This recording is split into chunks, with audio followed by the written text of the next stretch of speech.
একটা নয়, দুটো রানী। আপনি কে সত্যি করে বলুন। আমি আসল, বিশ্বাস করুন। আমি তো এই মাত্র এলাম। না, আপনি নকল, আমি আসল। আমার জ্যাঠামশাই একদম সুস্থ। এই মহিলা নিশ্চয়ই ভুয়ো চিঠি দিয়ে নিজের রাজবাড়িতে ঢোকার সুযোগ খুঁজছিল। একদম বাজে কথা বলবেন না। আপনারা দুজনেই তো সেনাপতিকে চেনেন, বলুন তো সেনাপতির আসল নাম কি? সনাতন সেন। আচ্ছা, আপনাদের বাপের বাড়ি কোথায়? বিজয়গড়। দূর দূর, গড়গড় করে সবই বলে দিচ্ছে। এভাবে হবে না, অন্য কোনো উপায় ভাবো। আমার সব গয়না চুরি হয়ে গেল। এবার আমি কি করব? রানী তুমি কেঁদো না, সেই সকাল থেকে কেঁদেই চলেছো। আমি তো প্রহরীকে খোঁজ করতে পাঠিয়েছি। এই সব প্রহরী কর্মচারী কাউকে বিশ্বাস হয় না আমার। আজ থেকে সবাইকে ছুটি দিয়ে দেব। কি বলছো তুমি? সবাইকে ছুটি দিয়ে দিলে রাজবাড়ির কাজ কে করবে? কেন? আমাদের সবচেয়ে বিশ্বাসযোগ্য সভাসদ গোপাল আজ থেকে রাজবাড়ির সব কাজ গোপাল করবে। কি বলছো? আপনি কি বলতে চাইছেন? গোপাল বিশ্বাসযোগ্য না? হ্যাঁ, গোপাল আমার সবচেয়ে প্রিয়। ওর চেয়ে বিশ্বাসযোগ্য আর কেউ নেই। কিন্তু কোনো কিন্তু না, বলবেন আপনার আদেশ।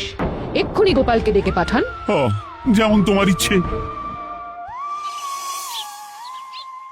গোপাল, গতকাল রাতে রানীর সব গয়না চুরি হয়ে গেছে, তাও আবার ঘরের ভেতর থেকে। আমি চাই তোমার মতো বিশ্বাসযোগ্য লোকই রাজবাড়ির সমস্ত কাজ করুক।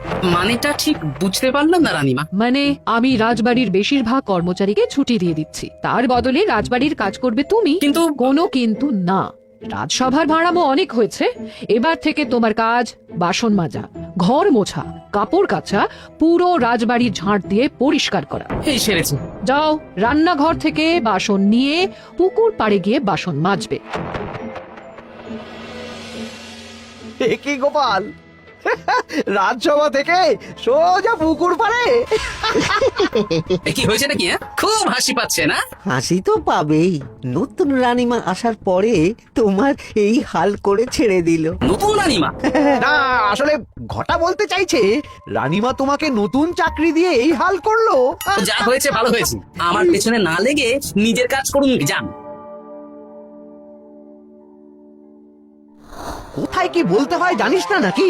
অভ্যেস নেই তো, তাই মুখ ফসকে বেরিয়ে গেছে।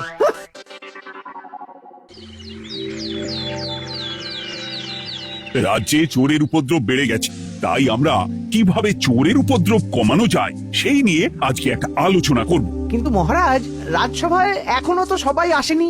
এই তো এসে গেছি। ওই রাজবাড়ির জামা কাপড় কাচ্ছিলাম। এ কি, গোপাল এখন রাজবাড়ির জামা কাপড় কাচে? হ্যাঁ, সেসব করতে গিয়ে আমার নিজের জামা কাপড়ই ভিজে গেল, তাই বদলে এলাম। মহারাজ, রানীমা ঘোড়ার গাড়ি করে এসেছেন। মানেটা কি? রানী তো রাজবাড়িতেই আছে।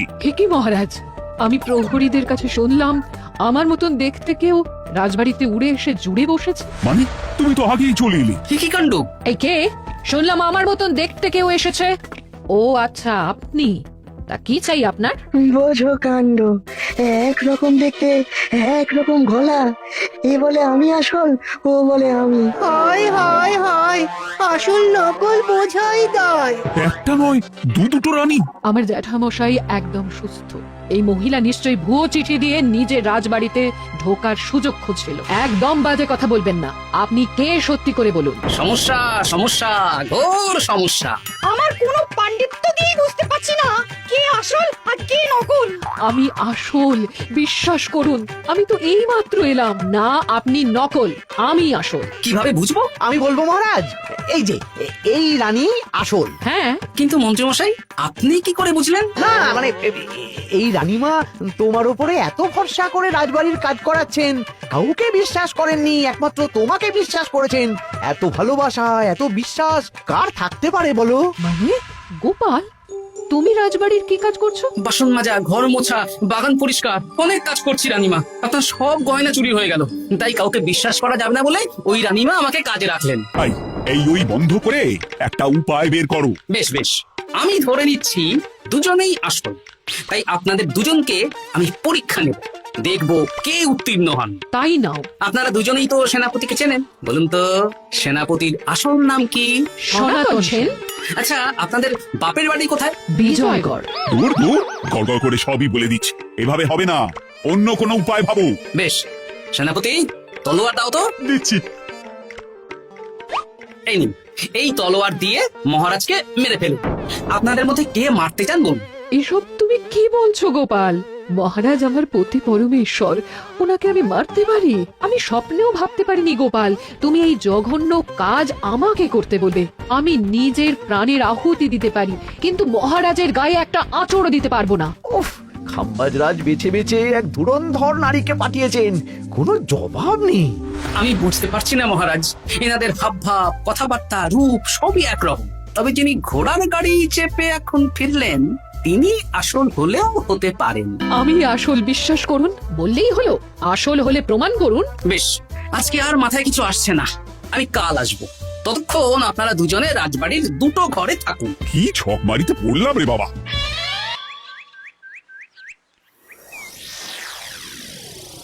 ললনা একদম তৈরি হয়ে এসেছে। দারুণ মজা হচ্ছে বলুন। এবার শুধু একবার আসল রানীকে সরিয়ে ললনা যদি রানী হয়ে যায়, তাহলে রানীর গয়নার মতন সব আমার হাতে চলে আসবে। তারপর কি হবে? তারপর ধীরে ধীরে মহারাজকেও কায়দা করে সরিয়ে দেব, আর খাম্বাজরাজ আর আমি এই দুজনে মিলে এই রাজ্য চালাবো। কি বুদ্ধি আপনার মাথায়।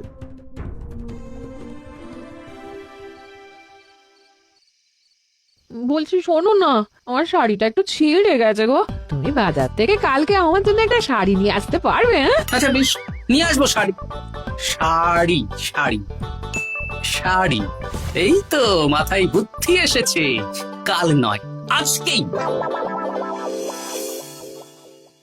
গোপাল, তুমি কিছু ভাবতে পারলে? মহারাজ, আপনার দুই রানীকে ডাকুন। আমার তো একটাই রানী। ওই হলো মহারাজ, আসল নকল দুজনকেই ডাকুন। কই গো, একটু বাইরে এসো। বলুন মহারাজ, আপনি ডাকছেন?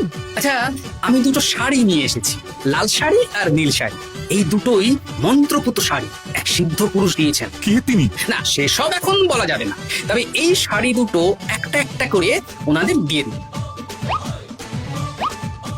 এবার আমি এই শাড়ির বিশেষত্ব বলি। হ্যাঁ বলো গোপাল, বলো। আপনারা দুজনেই আজ রাতে এই শাড়িটা পরবেন, সারা রাত পরে থাকবেন। এই শাড়িগুলো 12 হাত মাপের শাড়ি। আগামীকাল সূর্যোদয় হওয়ার পরে যার শাড়ি 4 হাত কমবে, সেই হবে আসল রানী। আচ্ছা বেশ, তাহলে তোমরা দুজনেই এই শাড়ি পরে থাক। কাল সকাল সকাল রাজসভা বসবে, তখন তোমাদের শাড়ি গোপালের কাছে জমা দিয়ে। আচ্ছা। আমি যে নকল সেটা বুঝতে দেওয়া যাবে না। কি করে এই শাড়িটা 4 হাত কেটে ফেলে ওই দু ফল কাটার ছড়ি কেটে ফেলো। কালকে আবার মজা হবে। হে ঠাকুর, রক্ষা করো ঠাকুর, আমার শাড়িটা যেন 4 হাত কমে যায়। ঠাকুর রক্ষা করো।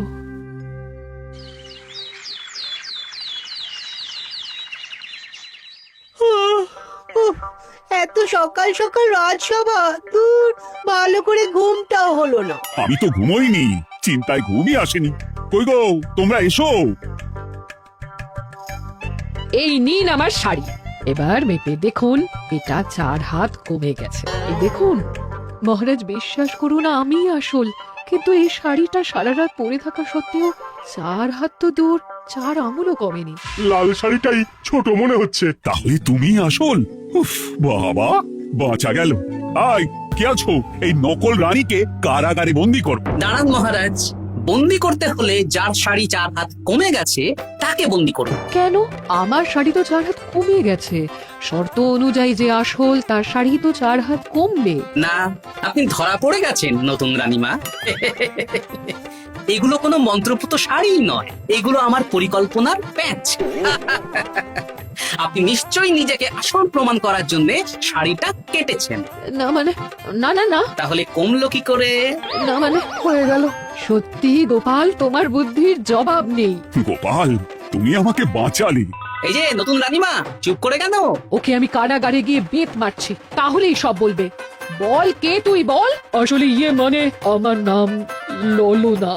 আমি যাত্রাপালা করি, অনেক রকম গলায় কথা বলতে পারি। কদিন আগে খাম্বাজ রাজ আর এই মন্ত্রী মশাই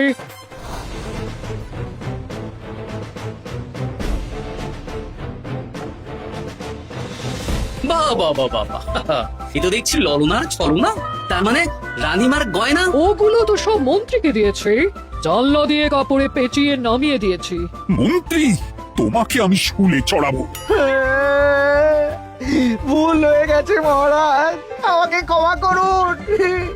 প্রাণে মারবেন না, সব গয়না ফেরত দিয়ে দেবো মহারাজ। তুমি শত্রু রাজ্যের প্ররোচনায় এত বড় ক্ষতি করতে চেয়েছিলে। ক্ষমা করুন মহারাজ, ক্ষমা করুন। সেনাপতি, মন্ত্রীকে 1000 বার বেত্রাঘাত করো। আর এই ললনার কি হবে? আমি অনেক দিন ধরে বাড়িতে একটা কাজ করার লোক খুঁজছি, ওনাকে পাঠিয়ে দিন। আমার গিন্নি শুয়ে বসে থাকবে আর উনি খাটবেন। হ্যাঁ নয় হ্যাঁ।